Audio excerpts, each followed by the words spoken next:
Guys, what is up? This is a pretty exciting video because this is the second time in the history of Mr. Who's the Boss that I'm actually introducing a new series. So for those of you who have followed me for some time, you'll probably know that I actually started out my YouTube channel showing you guys some amazing value budget smartphones. To be honest, things that when I actually saw myself I was blown away by, and I just felt like I needed to share them with you. And since then we've come quite a long way, but I think it's time to pay some homage to that. So what I'm going to do is research, spend a lot of time researching to find not only smartphones that you probably haven't heard of, but also ones that get very favourable reviews. And then I'll buy them and I'll test them, and if I find that they get a score of above 80 on my reviewing system, which hopefully you guys are aware of, then I will actually introduce them into the series. So in these videos, I'll basically be getting straight to the point.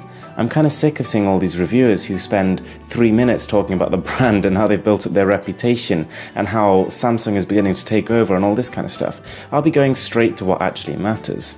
So that's basically it, guys.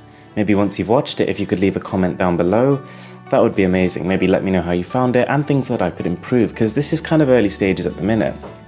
Oh, and just as a last little thing, if you don't already follow me on Instagram, if you slap that follow button, that would be amazing. There's some pretty cool stuff coming, let's just say.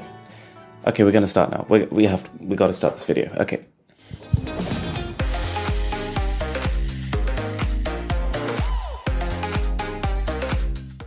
So the first phone in the series is the Mrwhosetheboss. It's got a price of $119, has a 5-inch display and a 64-bit octa-core CPU. It also supports 4G, dual SIM and OTG technologies. So in terms of performance, the device comes equipped with a octa-core 64-bit MT6753, a Mali T720 for graphics and 3GB of RAM. And all of that, guys, it screams mid-range. The gaming performance is pretty adequate. You can play all 2D games fine, all 2.5D games fine, and even, to be honest, most 3D games fine. It won't quite play the modern combats at full frame rates, but it's still very serviceable as a gaming device.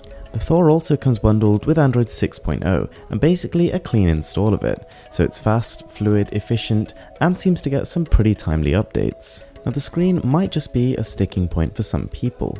The colours, contrast, saturation and viewing angles are all absolutely fine, but it is a 720p screen.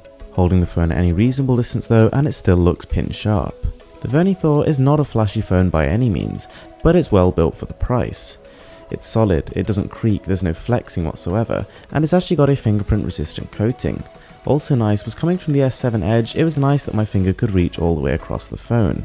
It gets better, because the back cover is removable, and it houses a 2800 mAh battery, which given the efficiency of this components and software, actually pushes you through a good day and a half of usage, and absolutely ages on standby. We've also got dual SIM and a microSD card slot, which supports up to 128GB. The camera is slightly less impressive. We've got 5 megapixels on the front and 13 on the rear.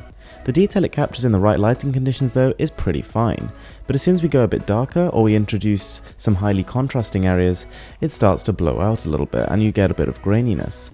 The front camera though is pretty serviceable, just as good as most other smartphones. Whilst I wouldn't say it quite lives up to its claimed 0.1 second unlock time, the fingerprint scanner is here and it works well. So that is the Mrwhosetheboss, and in conclusion it's a bit of a jack of all trades. It doesn't do anything outstanding, there's no groundbreaking technology here, but it does at least as good as you'd expect for the price in basically every single area, and so in terms of its overall value proposition, it's pretty fantastic. Thanks for watching, guys, I really appreciate it, and let me know what you think to this series and where we can go with it. I'll see you next time.